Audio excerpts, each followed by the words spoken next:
So our third topic is inductively coupled plasma mass spectrometry.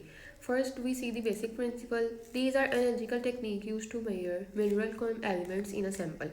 किसी भी sample के अंदर जो हमारे पास मिनरल्स एलिमेंट्स हैं उसको मेजर करने के लिए, उसको आइडेंटिफाई करने के लिए हम इंडक्टिवली कपल प्लाज्मा को इस टेक्निक को यूज़ करते हैं. इसका प्रोसीजर देखते हैं. Firstly the sample is converted into liquid form. जो भी हमारे पास सैंपल है जिसमें से हमने आइडेंटिफाई करना है उसको हम लिक्विड फॉर्म में कन्वर्ट करेंगे. उसके बाद हम उसको एक हॉट प्लाज्मा के अंदर इंट्रोड्यूस करवाएंगे.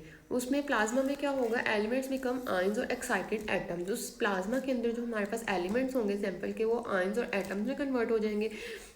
और फिर हम उसको these ions are identify based on their mass. उन एलिमेंट्स को उनके मैस की बेस पर आइडेंटिफाई कर सकते हैं.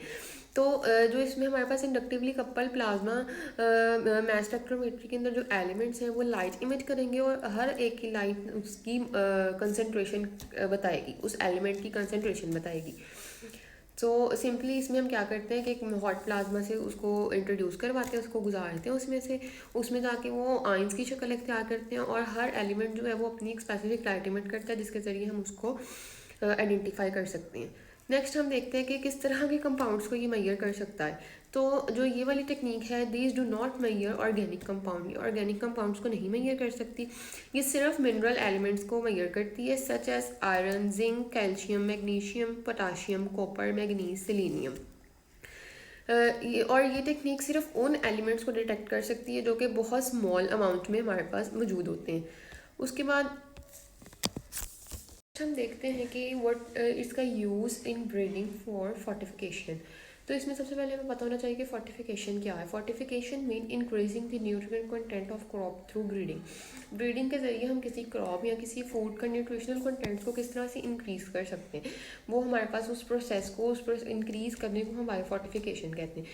तो ये जो टेक्निक है this is very important in biofortification because they have to measure iron, zinc and other minerals in crops. ठीक है, इसमें हम इन मिनरल्स को हम मेजर कर सकते हैं. Compare mineral level among different plant varieties. ठीक है, तो डिफरेंट प्लांट वैरायटीज़ के अंदर हम इसके मिनरल्स के लेवल्स को मेजर कर सकते हैं, उसको कंपेयर कर सकते हैं और हम उन क्रॉप्स को सिलेक्ट कर सकते हैं जिनकी बेटर न्यूट्रिशनल वैल्यू है. ठीक है, उसमें बेटर न्यूट्रिशनल वैल्यू से यहाँ पर ये हम मीन ले सकते हैं कि एग्जांपल्स यहाँ पर मैं कुछ इनकोड करूँगी.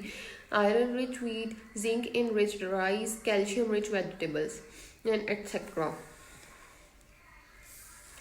सो इन सारी इस टेक्निक को यूज़ करके हम बायो फोर्टिफिकेशन कर सकते हैं. क्रॉप्स की बेटर क्रॉप्स इंट्रोड्यूस करवा सकते हैं, हम उनके अंदर मिनरल्स को इंट्रोड्यूस करवा सकते हैं और हम इस तरह आयरन रिच व्हीट वगैरह इस तरह के क्रॉप्स को हम इंट्रोड्यूस करवा सकते हैं.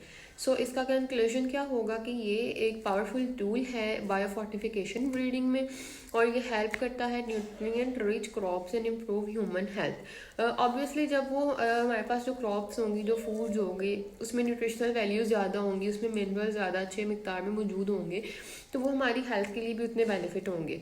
सो अल्टीमेटली ये जो टेक्निक है इसे हम बायो फोर्टिफिकेशन करवा सकते हैं और वो हमारी हेल्थ के लिए गुड होगी.